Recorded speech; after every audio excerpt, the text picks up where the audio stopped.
Hi, this is Eric Smith.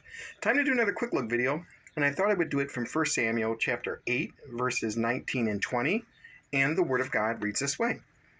Nevertheless, the people refused to obey the voice of Samuel, and they said, "No, but we will have a king over us, that we also may be like all the nations, and that our king may judge us and go out before us and fight our battles."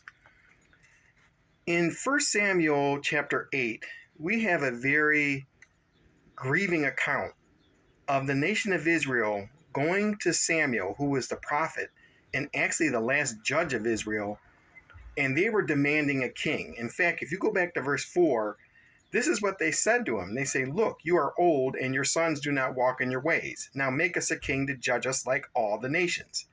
So they were getting upset that Samuel's sons didn't walk in the holy ways of Samuel. So they asked Samuel to give them a king.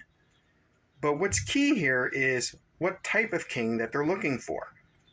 And then Samuel is told by the Lord, they're looking for a particular type of king, not because they're against you, they are against me, because they don't want me to rule over them. And so God told Samuel, this is exactly the type of king that you're going to give them. You go tell the people that. And Samuel did. He told the people what type of king he was going to give them. And that type of king would not follow the laws of God, not consistently, and would be really about himself and even be kind of oppressive to the people. But then we get verse 19 where it says, "Nevertheless, the people refused to obey the voice of Samuel." So notice this. Samuel got his marching orders right from God, went to the people and told them what God said about the king that he was going to give them. And it says, nevertheless, the people refused to obey the voice of Samuel. They did not want to obey. They wanted their own type of king. That's why they said, "No, but we will have a king over us." So they said, again, we want a king over us, that we also may be like all the nations. Now, I want to key in on that phrase in just a moment. And then the rest of the verse says, "And that our king may judge us and go out before us and fight our battles." Now, tell me something. Is it wrong for Israel to want a king that's going to judge them and go out before them and fight their battles? No. If this king is following after the Lord, and this is the type of king that the Lord has set up for Israel, that's fine. In fact, that would be a good king. But the key is what we read earlier in verse 20. It says that we also may be like all the nations. Now, when they're like all the nations, what nations are they talking about? The nation of Israel is talking about pagan nations. They literally want a king that's like a pagan king. And notice what they said to Samuel from the beginning.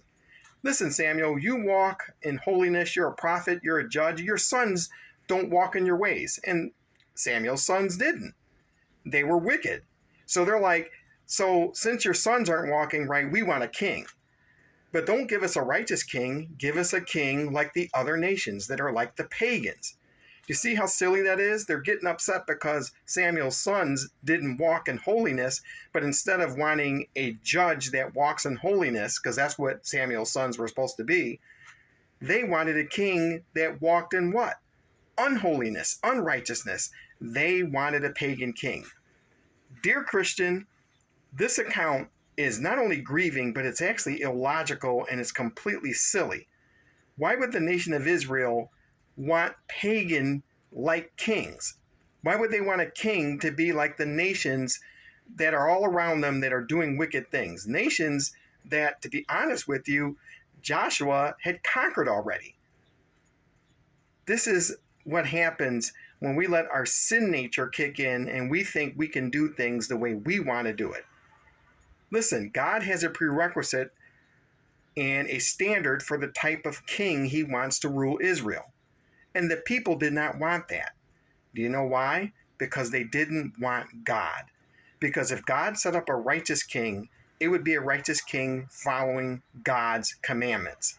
And what they're saying is, we don't want a righteous king because we don't want a king that follows God's commandments because we don't want God. And that's what God told Samuel, and that's why God told Samuel, hey, give them the king they're looking for. And that king was King Saul. And that didn't turn out too well. King Saul was not a good king, but that's what they wanted, so that's what they got. And let me tell you something today. As Christians, understand something. If you don't want to follow the righteous ways of the Lord, you're going to follow your own way. You get what you get. That's what you're going to do. You're going to do the wrong thing, and you're going to reap what you sow, and then you're going to be complaining about it because you didn't follow the Lord. Well, follow the Lord. Follow his righteous ways, because the nation of Israel needed to do that, but instead of obeying the voice of Samuel that came right from God, they decided to lean on their own understanding. They were violating Proverbs 3:5, and they got the king that they really shouldn't have got. So this is 1 Samuel, chapter 8, verses 19 and 20. I just wanted to do a quick look to remind you, Christian, that we can make the same type of mistake today. We can turn around and want a particular thing, and it doesn't line up with what God says because we think it's a better way. And guess what we're going to get? We're going to get the wrong result because it's not the right way. And that's what the nation of Israel was doing here. As always, if the videos on this channel have encouraged your Christian walk and edified you in any way whatsoever, but you have not subscribed to my channel yet and you want to, hit the button. If you want to leave any comments, please do so, but please don't be snarky. Please do not be profane. We want to be Christ-like in everything we say and do as Christians. Until we do another quick look, remember the lessons that we read in the Old Testament. They're written for our example. We need to obey the Lord because the Lord has a right way. And if the Lord sets up leadership, you need to follow that leadership because it's someone he set up. And the theocracy of Israel, they needed to know that that king that they wanted was not the right king, but God gave them what they wanted. And many times God will give you what you want, even though it's going to cause all kinds of problems. It's going to cause all kinds of conflict, but that's what you're looking for, so that's what you're going to get. Follow the righteous ways of God, and you can avoid all that. Don't be like these folks that would not obey Samuel. Thank you for listening. Thank you for watching, and God bless.